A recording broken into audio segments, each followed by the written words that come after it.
Seeing as how LEGO has now officially revealed the 6 new sets for the Technic Summer Wave, I thought that we'd take a look through at some of the new pictures and videos, and I'll give you my 2 cents worth about what I think of these, beginning with this, the Too Fast and Too Furious Nissan Skyline GTR set 42210, coming in June and available to pre-order in some regions. First and foremost, pricing of course $140 in the US, $180 for those of you in Canada, whilst it's $250 in Australia, €140 and £130. Piece count on this one 1,410, and I like the look of it shape-wise. I'm also pleased that they've gone with fairly neutral choices of colours for the Technic pins, which matches in more nicely on the exterior of the car. However, the first real thing that my eye is drawn to is sticker. There's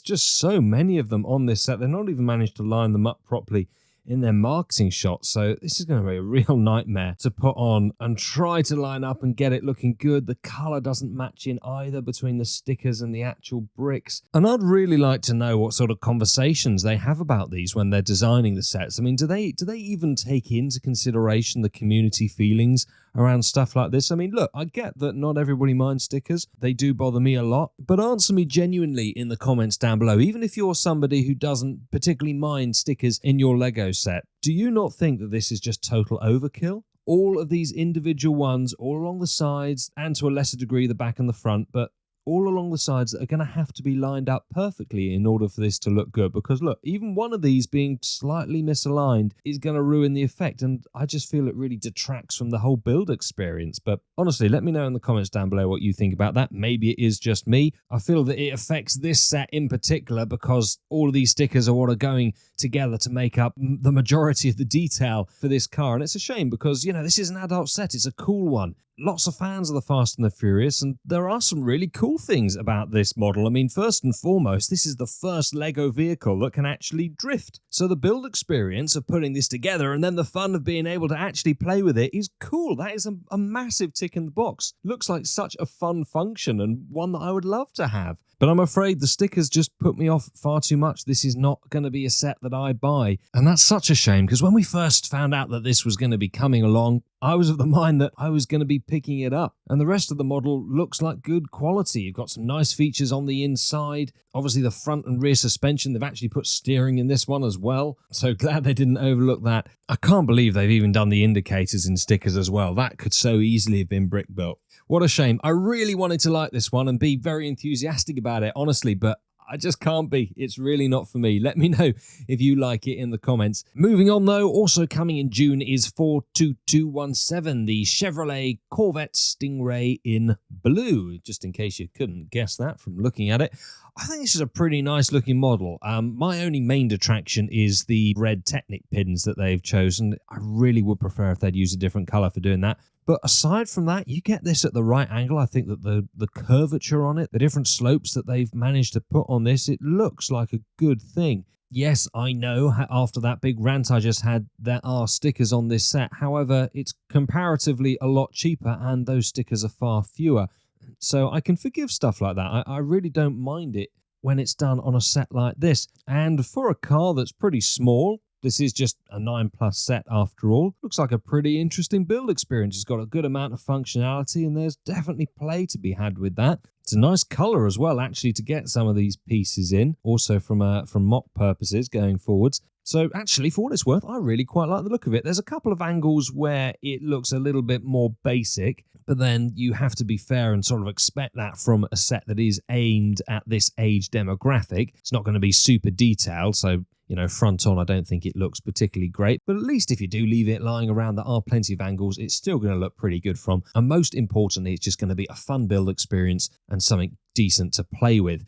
Now, pricing on this one, $60 in the States, 55 British pounds. In Europe, you'll have to pay €60. In Australia, $100, and fractionally less at $80 in Canada. Then, also just revealed for June, is the Volvo L120 electric wheel loader in set 42209. This one coming with 973 pieces. And this is, look, A bit of a mixture between a model that is obviously aimed at the lower age demographic, being a 9 plus, but also, in all fairness, bumping up the build difficulty a little bit more. I think that this looks a lot more intriguing and also has some really interesting mechanisms in terms of what it can do. So there's a big fun factor there. Although I do love the fact that in the blurb, Lego's put, kids, put the loader toy to work as they test out the articulated steering. Next, they can raise, lower, and tilt the shovel, and then open the engine cover to inspect the 3 spinning gears. The model is not motorized, so kids can use their imaginations as they pretend to charge the loader. Yeah, thanks for that, Lego. Mind you, if they put in a motor, then the price would become even more ridiculous. As it is, I do feel it's a little bit steep, but just back focusing on the model, I do think that they've struck a nice balance here between a build that's going to be quite technically challenging, have a lot of learning opportunities, but also when it's finished, it's a nice size. And there's some great play factor to it. So I do really genuinely like it in that regard. Also, the pricing on a price per piece basis is not outrageous, but at the same time, this is where I feel that it's just pushing it a little bit. It did need to be just a bit cheaper to make it more accessible. I feel that this is risking pushing more and more kids out of the realms of being able to get a set, and therefore they're not gonna be able to get into Lego. But anyway, $120 in the States, $140 in Canada. Unfortunately, they haven't loaded it up on the Australian site yet, so I can't confirm for you what the price is going to be, but please go over and check for yourself. It's going to be 90 British pounds and 100 euros in, obviously, Europe. Now, this next one comes in August, although, again, certain regions, you can pre-order it.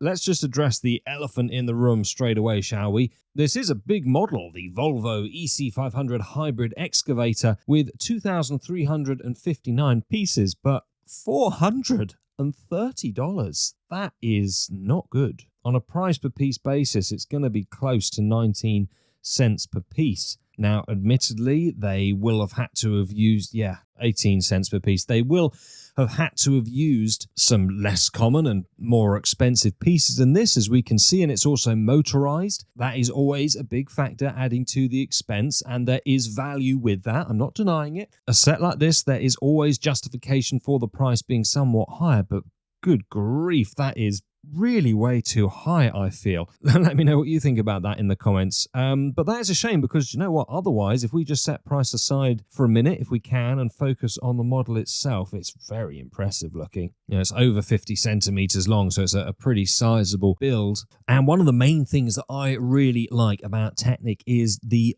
learning that comes with building these sets. Without exception, every Technic set that I've ever bought and built, I have learned something new when I'm doing it, and I find it really interesting just from that point of view. That's something that I love about Lego. I find it really intriguing, and I'm sure I'm not alone there. A lot of other people will enjoy that, and the Technic builds obviously offer just a lot more of an engrossing, educational, and also quite complex and sometimes annoying, can be frustrating, but just generally a far more intriguing build experience. So I'm really liking the look of this set for that. I imagine that would be pretty great, and when you have got it finished and motorized, it's obviously going to be pretty cool to operate too. Also, just from a display side of things as well, size-wise, that is really a cool-looking set. Of course, being such a sizable Technic set, and also one that's motorized, it's going to make this of far more niche appeal. And never mind cost, there's also a limited amount of space just to be able to house something like this in your home. But I like it. It's exactly the sort of set that really interests me and what I would buy. I'm being a lot more selective these days in what builds I actually buy and